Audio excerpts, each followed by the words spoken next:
Welcome to the Public Speaking Experts Podcast with Elliot Kay and Jose Ucar. Every week we bring the tips, tools, and strategies for you to become a world-class public speaker. We bring you guests, experts, and authorities in the field of public speaking to enrich you and enhance your public speaking journey. Remember to subscribe, rate, and comment. And now, please welcome your hosts, Elliot and Jose.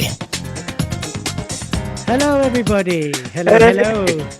Hola. Public expert. I sound a bit muffly, Jose. Why do I sound muffly? You sound muffly because you are not a very good speaker. There is that. Yes. Well, okay. Elliot is wearing a mask. So the question is why? Because he's been coughing nonstop. So I asked him, look, would you please wear a mask? Because you're getting on my nerves as usual. That's not the reason either. There is something else, people, behind why.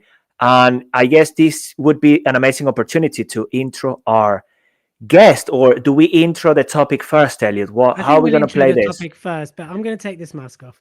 We're wearing the mask as a joke because our guest currently is a little slight virtue. It was a very silly joke, by the way, and I think we played it way too far. Yeah, so hold on. And a facial expression so I'm taking is my kind out of as going, well. what have I let myself into? Why am I here when I could not be here? So there we go. We started with the mask. We thought it was funny. Clearly not. But there we go. We get kudos for trying.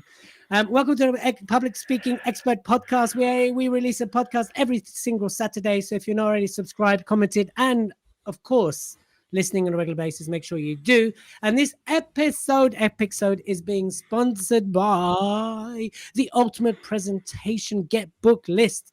And if you want to get yourself booked and you want to get yourself paid, make sure you go to www.speakerexpress.co.uk/presentation-checklist. We'll put that in the notes as well, but that is currently sponsoring the show. And I'm super excited about today's show. Do you know why I'm excited about today's show? Why am I excited about today's show? Tell me why I'm excited about today's show. Please tell everyone, tell the world one more time, to our listeners, to people watching this on YouTube, on LinkedIn, on all the different platforms, on all social media, all over the world, listening on replay. Why, Elliot Kay? Why are you so excited? Because I've been excited since the first time I knew, we were going to have this incredible guest today, and I got overexcited. And even when she said she couldn't make it, I even got more excited. So I don't know how excited I am anymore. Now I'm going to stop talking. I'm going to drink a bit of coffee. Excitement. It's it's more excitement than, when baby Jesus came for the first time to my life and dropped me a present. Well, baby Jesus is the Santa Claus version of Santa Claus. I've said it in Venezuela. So baby Jesus. You see, yeah, baby Jesus came to visit me. I was a baby as well, by the way. So it's not like a baby came to visit me. Anyway. Oh, I do love our episodes. I think they're always fun and interesting. Well, we have a legend on the show. We have an incredible guest, and we have an expert in imposter syndrome. Now, if I had £1 for every time someone either showed an imposter syndrome or told me they have imposter syndrome, I think I'd be a multimillionaire. So I'd like to welcome Colleen onto the show. Colleen! The legend herself. Here we go. Ladies and gentlemen, please welcome Colleen.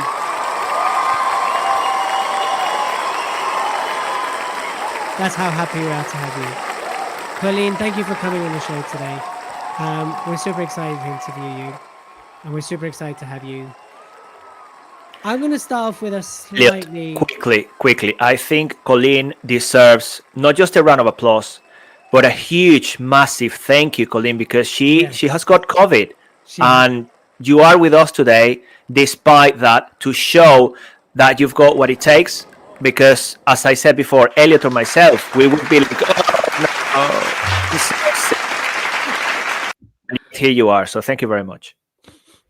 Over to you, Elliot. Welcome. So, Colleen, very quickly, before I go in with my question, do you want to tell our listeners, viewers, a little bit about yourself?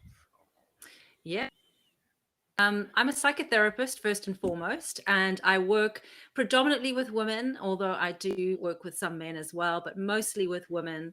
And I help them to overcome their mindset, things such as imposter syndrome, mental blocks, those things that are really standing in their way from living the life that they want or achieving their.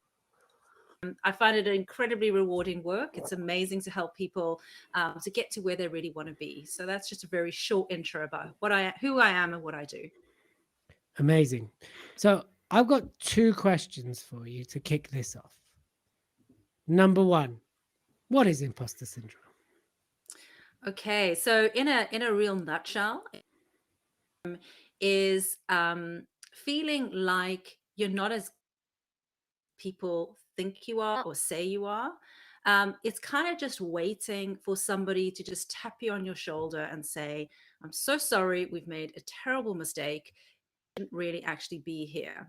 So the other part of imposter syndrome is also feeling like you've got by some sort of luck, or you were in the right place at the right. It's feeling like you didn't get there on your own skills or talent. It's also very different to just plain old fashioned self doubt. A lot of the time, speak about imposter syndrome and they say they have it. Really, what we're speaking about is self doubt. There is quite a big difference. Self doubt is something we all experience. Really, confidence itself grows out of competency. And so when we go to do something for the first time, it's new, we're going to feel a little bit of self-doubt because we've never. But then the more we do it, the more competent we become, the more our confidence grows. Now, with imposter syndrome, it's also to do with feelings of not feeling competent. However, because it's not based in any evidence, it's more based in an not a real fear, is that if you think about it from this, like you are in your first year of work and you feel like you shouldn't be there, so you cheating them or you are an imposter, it's a lot worse as the years go on because you feel the lie is getting bigger. So instead of it actually getting better, worse. So after 10 years of the job, you feel like the lie has got even worse. And that's why it actually gets bigger. It's different to self-doubt, because it's self-doubt, it will eventually go away. When you become imposter syndrome, it doesn't. So that's really what it is in a nutshell. Fabulous. My second question, slightly controversial, and then we'll move on, is what do you say to those that say imposter syndrome doesn't exist? Well, There's I would say that certainly it's not helpful to the people who are experiencing it. And of course, there is, it's not just we're not just making this studies around this that show that people have these feelings. I think where it's been made up is that so many people just overuse the term. Mhm. And so people just think, well, everybody says they've got imposter syndrome. And of course, not. It's a bit like dyslexia, right?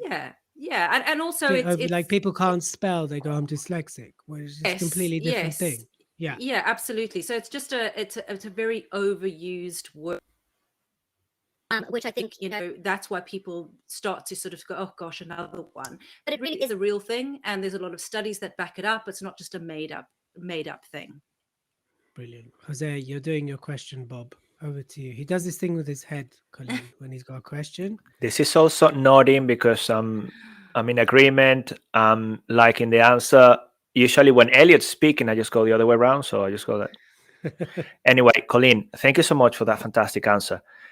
And I think touching on this a bit more. So people I'm going to generalize, may overuse the term. And I've always believed that that's fine. You have a condition, but the more you repeat yourself that you got imposter syndrome, it's the same as I'm not good at presenting. I hate doing something. And the more you repeat that on a daily basis, I personally believe that the greater the impact for the good or the bad that is going to have in your life, in your performance. So we as people seem to love adding labels to what we are, to our identity, to what we have. So what would you say to people that believe they've got imposter syndrome, whether they actually have it or not? What would be the first thing for them to consider, their first point of action in this case? There are little tools that you can use to actually test yourself. There's actually put together by someone called Paul Clance, and she first researcher. She's a psychologist. She's still actually alive. Her first research paper into imposter syndrome, she created a little quiz. So you could do the test. It's amazing how many people feel they've got imposter syndrome and then they do the test and realize they don't score that high and realize what they're experiencing is not imposter syndrome. So there is something like that that can be done. Mhm. I would also say that when looking at if you have got imposter syndrome, it would be look at your past experiences. If you have gone to things before, felt self-doubt, felt unsure, but then as time went on, you felt more confident, then probably what you're experiencing was just good old-fashioned self-doubt like we all experience. And so you have to go on your past track record. Is this something that keeps on rearing its head? A new project or whatever, does it keep on coming in cycles? Because then it's probably something a little bit deeper than just self-doubt. It's very much looking at your history, looking at how you view competency. Are your rules for competence realistic? And that's part of what imposter syndrome is that people's rule book for competency and what they believe makes them competent is actually really unrealistic and unattainable for most people. So it's looking at stuff like that. Okay. Thank you very much for that, Colleen. Elliot, I've got one more here, very much linked to what Colleen just shared. And then suggestions when it comes to that rule book that people have in terms of their competencies. What can they do differently starting today, listening to you? That test, I think, is key, and it would be fantastic. Later on, we'll ask you for the link to add it to the description of the podcast. But then what would you say to people? This is what you could do starting now. Okay, so firstly, if you have imposter syndrome, really there are 5 types, and I know that sounds quite crazy, but really not all imposters view themselves in the same way or behave in the same way. or where absolutely, or behave in the same way. So there's a fallacy as well that more women struggle with imposter syndrome than men, and of course all the latest research shows that that's not true. Just as many men struggle with it. It's just that the way it presents is a bit different. And women anecdotally speak about these things a bit more than men. Men maybe don't say feeling. So it sounds struggle with it, but it's not true. So the first thing to do is to look at types and then see which one you potentially fall into.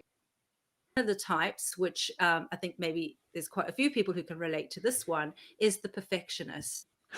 Yeah, that is a type. That it's not to say all perfectionists struggle with imposter syndrome, but it can show up for some people. So that's how you view competency. You need to get everything right all of the time, and if you don't, then you can't be competent, which makes like a failure, which then makes you think that someone will tap you on your shoulder and say, sorry, we made a mistake, you better go be here. But that's unrealistic because we can't get everything right 100% of the time. It's unattainable for mere mortals. So that's one. I don't know if you want me to go through of them. Yeah, but go for it. Please, because the if you question I was stop going to now, ask was around the 5 archetypes of imposter syndrome. Yes, So it led beautifully onto where I wanted to go. Yeah, definitely. So, of course, the wrong way to do things. And then the second one called the natural genius, and the natural genius actually falls. If anybody knows the work of Carol Dweck, she is the person who coined the phrase, who wrote about growth and fixed mindset. It comes from her work, educational psychologist. So it is very similar to the fixed mindset, the natural genius. And so the natural genius type is all about ease and speed. So if don't come quickly to you, then you feel as if you're a failure. So you need to be able to launch that business straight out the gates. If you are learning something new at uni, at work, you need to get it very quickly. And if you don't, that means you don't really have a talent for it. It's the writer who one day has a bit of a writer's block who goes, oh, I must be a terrible writer. I shouldn't be writing. Whereas everybody in reality is going to have, it's unrealistic to think you have to get things right first time very quickly. And if it doesn't come, then you know, with this, the where I say it ties into the fixed mindset is the idea that there is a fixed amount of talent and it's fixed and you can't develop it over time. And of course, we know that's not true. Effort always talent, always talent day. And then the third one is the experts. And so the much obsessed with knowledge. They feel that in competence, they have to be able to answer every single question. Their knowledge to be absolutely pristine. If somebody asks them a question and that means they're probably not competent and they shouldn't be there. So they get obsessed with taking extra courses.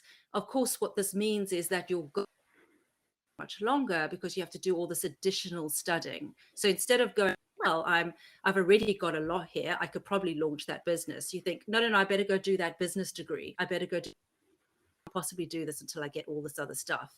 So very much get with credentials and qualifications. Ironically, it's called the expert, but this never call themselves an expert because it makes them too vulnerable, because they believe that there could be just a chink in their armor, knowledge armor, prove that they're not competent.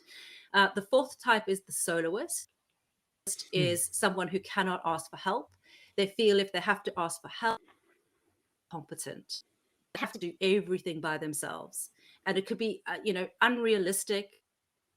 Might not even be you asking for help. This is something that I used to work in electrical engineering many years ago before I retrained as a psychotherapist. I used to do things like not ask for help on projects when it wasn't about me. I needed more staff, but if I asked for more staff, that meant that I was incompetent in some. So it can affect your work in many ways, where it's not just about you asking for help, but it's like in that case where people, the project hadn't been given enough staff, I still couldn't say, because that would be me asking for help. So it can affect your health, it can affect all sorts of things if you're trying to do. So that's the fourth one. And then the fifth one is the superwoman, super student, who doesn't, it can sometimes be used with the but with this type, perfectionist often directs it at their life, their work or their studies or whatever it is. The superwoman's man, super student, it's in every aspect of their life. They feel that they have to do multiple things in order for them to feel competent.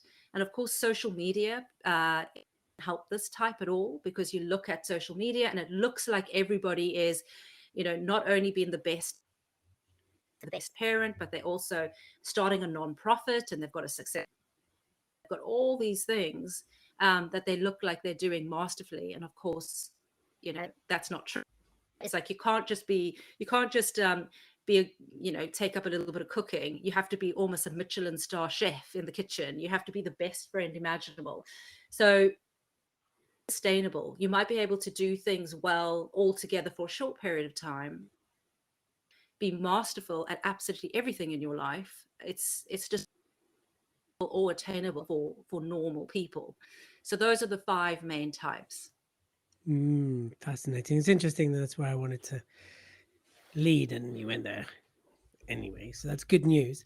I mean, I guess the hero can also be titled the overachiever as well, someone that continuously overachieves as well. So let's dial back a little bit if we can. So we'll lead this on to how this affects speaking shortly. But I think where does imposter syndrome stem from? Are there kind of like from the research? Are there contributing factors? Are you just born with it in your genes, or there's stuff that happened to you in life? Like, what is it that causes imposter syndrome, and does it tend to start in formative years between 0 to 7, or is it something you develop in the later life? So most of syndrome, it's like the situation itself is not going to cause imposter syndrome. There's some classic things that we know can bring it on. Like often if the first person in your family to go to university, or you're the first female CEO of a company, whatever, these things are classic triggers that can. It's a little bit like, I always use the analogy, like it's a bit like if you were a partner and you went to a party and they were speaking to someone, and a in you. Now, jealousy could only be triggered if insecurity existed there first. Situations that are causing the imposter syndrome are only triggering a deeper fear, belief within you that already exists there. It may have been laying dormant, and the situation then just brings it to the surface. But usually it's to do with development, it's to do with core beliefs that you hold, often just negative that we hold about ourselves. So you may not speak up in your meeting. I don't want to seem stupid because I might not be able to answer that question, because you might not know the answer. And so you don't speak up because you say, I don't want to seem stupid. But it's because really underneath a core belief or a negative is, I don't want to speak up because I am stupid.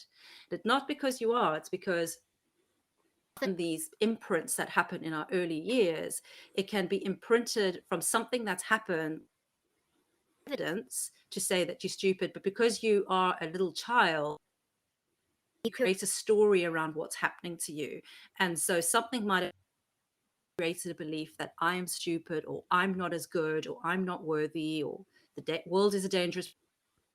Lots of beliefs that are not based in any truth or evidence, but they have our inner identity that we're not even really aware of. So something's probably happened in your early childhood that anybody's ever said anything to you, is that you've created a belief out of something that happened. Excellent. We'll go to one more question and we'll have a quick commercial break and we'll come back. Jose, what's your question? I know you've got one.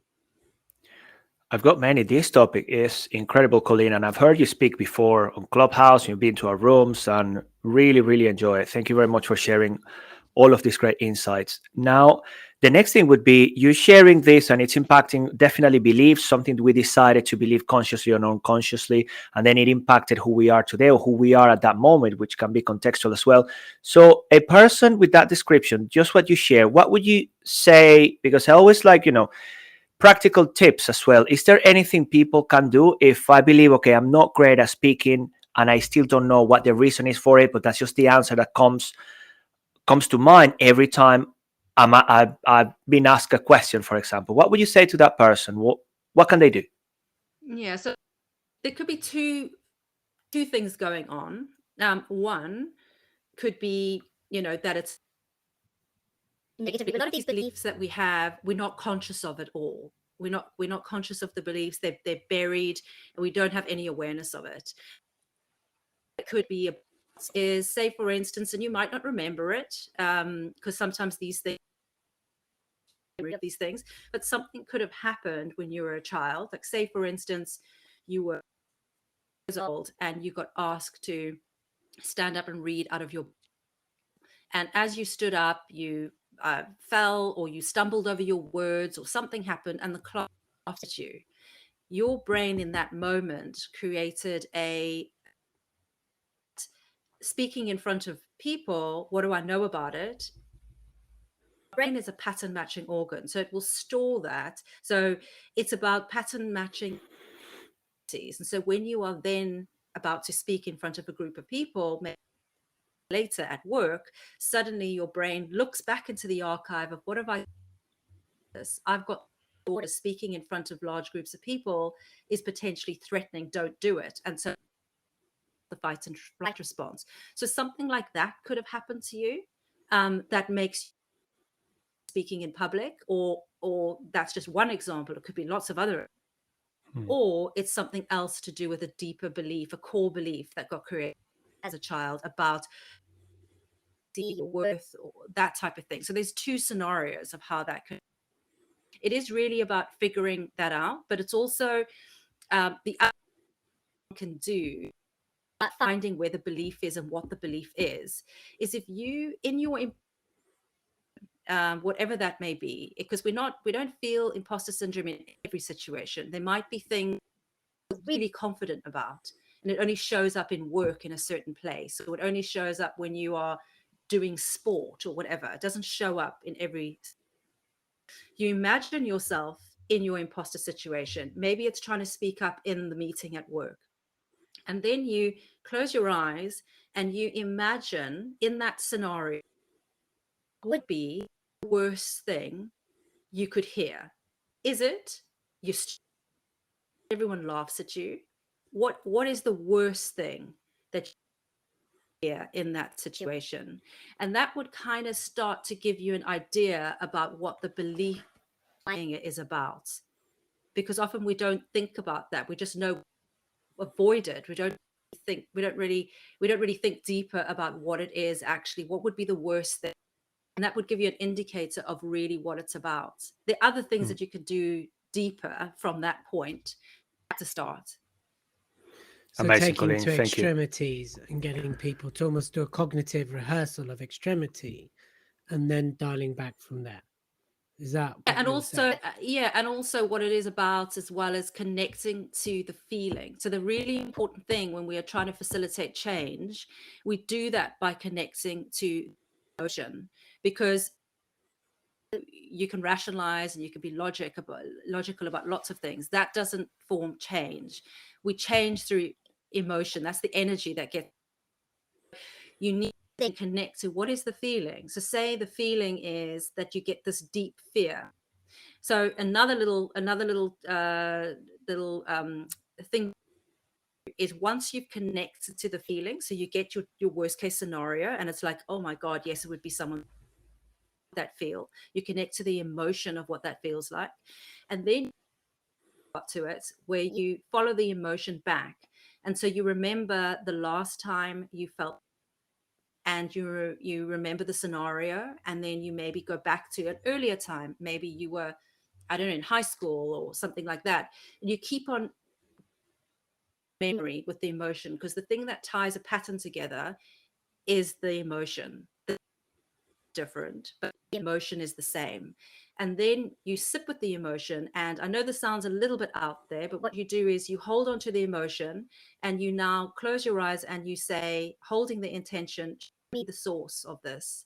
I want to see what the is and see what comes up. Sometimes people get very, very early memories come up, situations when they were 4, 5 years old, where your parent said something, or somebody at nursery did something to you, and things can come up where this belief got imprinted that I'm stupid, or I'm not good, or I'm not lovable, or whatever. And it's the emotion that's going to take you there to find out. You can see the lie that it actually is. I love that. That's fantastic. We'll be right back. In fact, we're not going anywhere, but let's just quickly break this up.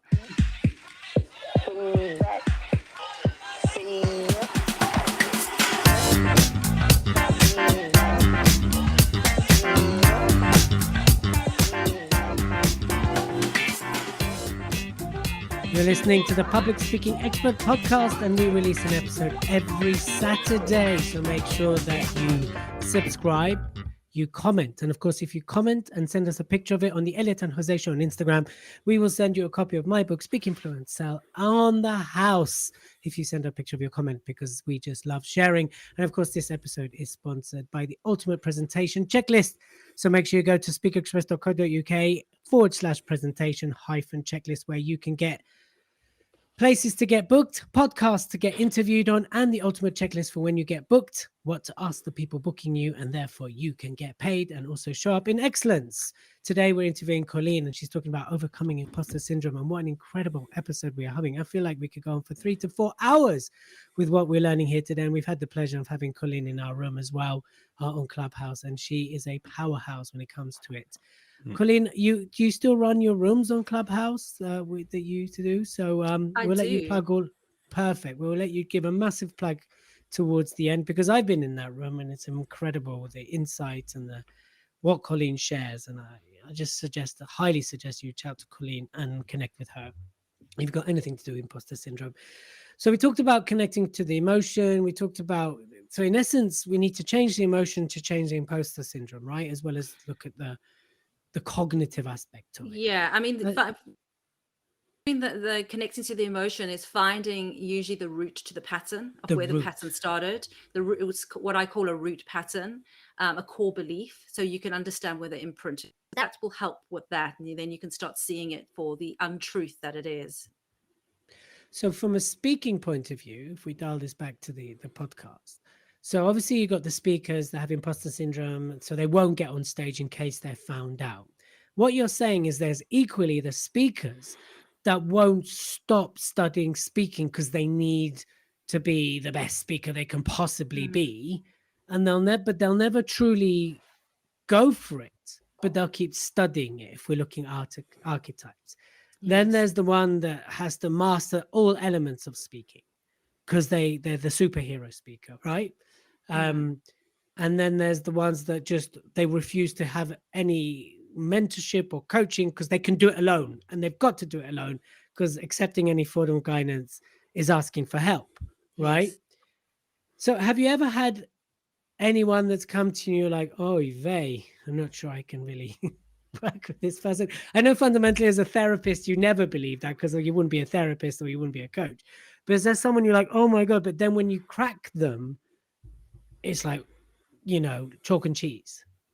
Yes. I mean, you get more challenging people. But, there isn't anybody who I've thought I just possibly can't work. That's never happened to me. I'm not saying it won't happen in the future. Who I thought I can't help in any way, because everybody can be helped.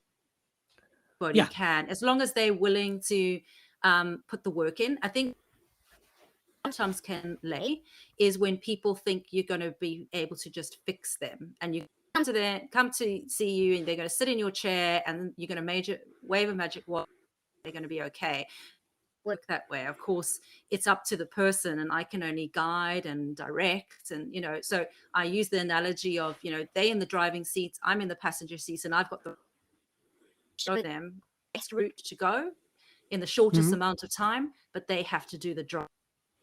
When people expect me to do the driving, that's where there's a bit of education around that needs. But if people are willing to do the work, everybody can check and get to where they want to be. But sometimes that's also facing the truth, and that can be difficult for people. Sometimes people don't want to face their fears or the truth that lies below. They don't. And that's, everybody is on their own path in their own journey, and they'll get time is right for them. Jose. Colleen, what is the quickest mindset shift, if you like, that you've experienced when working with someone in terms of specifically imposter syndrome? Yeah, so mindset itself, if we think about mindset is really just a set of beliefs. And so you can change beliefs very quickly. For some people, once again, it can be a much longer journey. But for some people, it can even just be the exercise that I told you.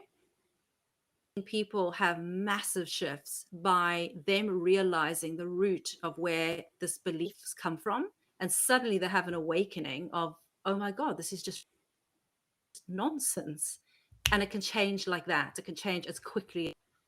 The curve is pulled back, and they see the nonsense that their belief is based on.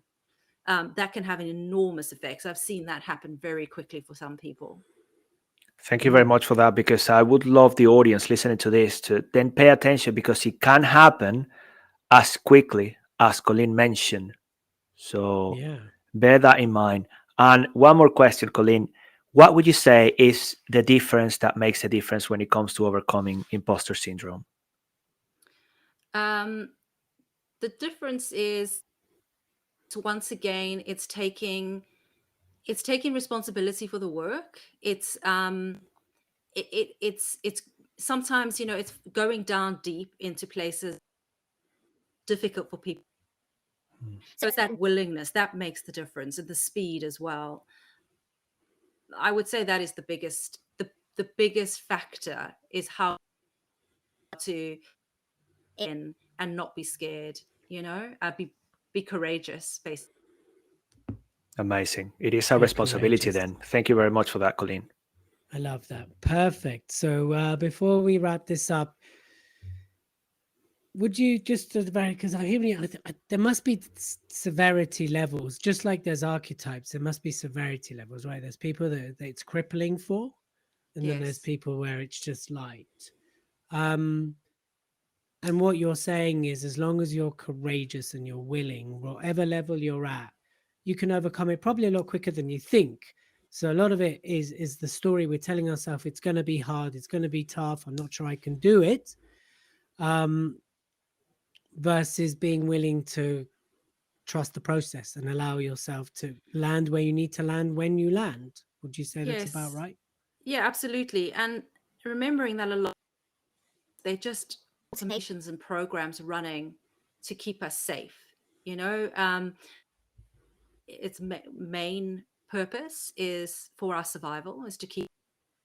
And so reinventing the wheel, it will learn from what it's learned or scary or whatever it is, and then it will be constantly referring back. And so our brain just runs automations. We think we're coming to a situation in a brand new way, but we're just rerunning an old belief, an old automation of what do I understand about speaking in public? Oh, I'm really scared about this. I had an experience when I was 4, 5, 10, whatever it is. I'm going to rerun that. So it's about breaking those, the way the brain is also stored the pattern of that, so that it doesn't just keep on repeating the same reaction.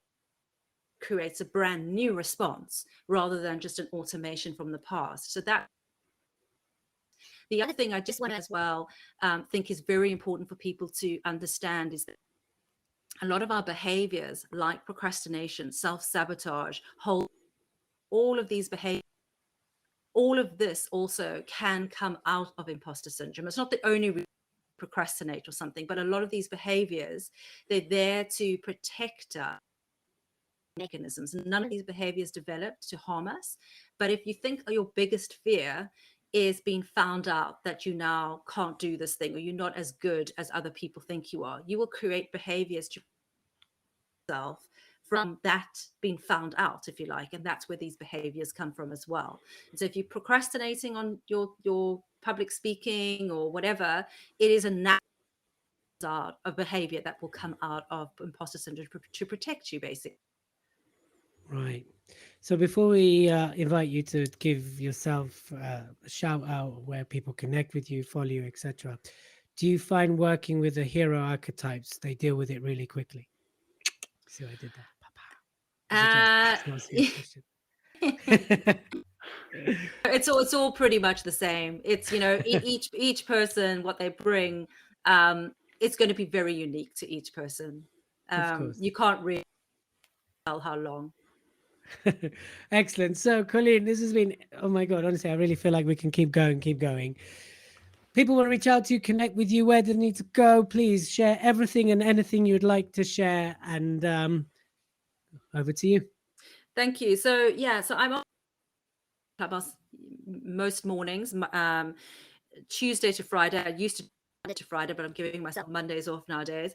I wasn't there this past week because I had COVID, but I will be back tomorrow. And I do all sorts of rooms, not just on imposter syndrome. I do rooms on things like procrastination and self-sabotage, but also inner child healing, because that's often what this is all about, is to heal those wounds from our childhood. So find me on Clubhouse, but I'm also launching a new membership in January. It's called the Self-Actualized Academy.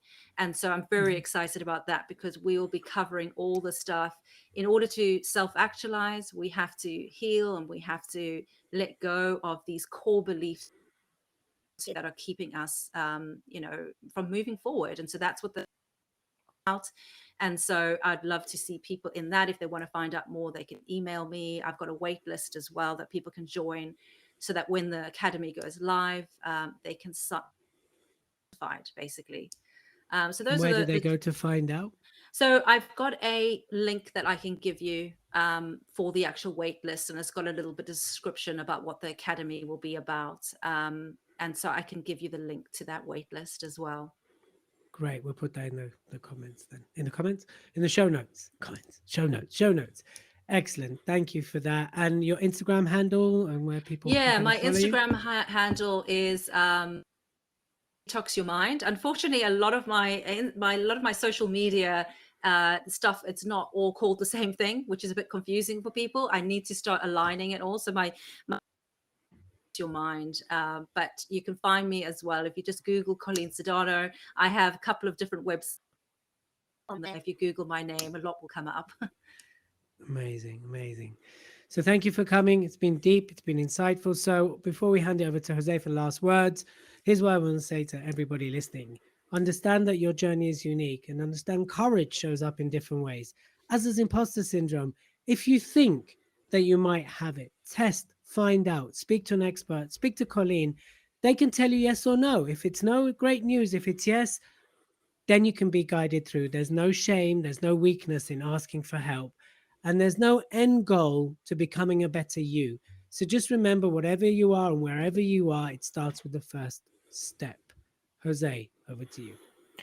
Colleen, thank you so much again for an incredible episode. People listening to this, take action, do something with this knowledge. Remember, the application of knowledge is the most powerful thing, and take ownership. If you think you fall within any of these archetypes that have been shared, remember, take ownership and look for help, look for support. And as Colleen mentioned, change can be just being there waiting for you.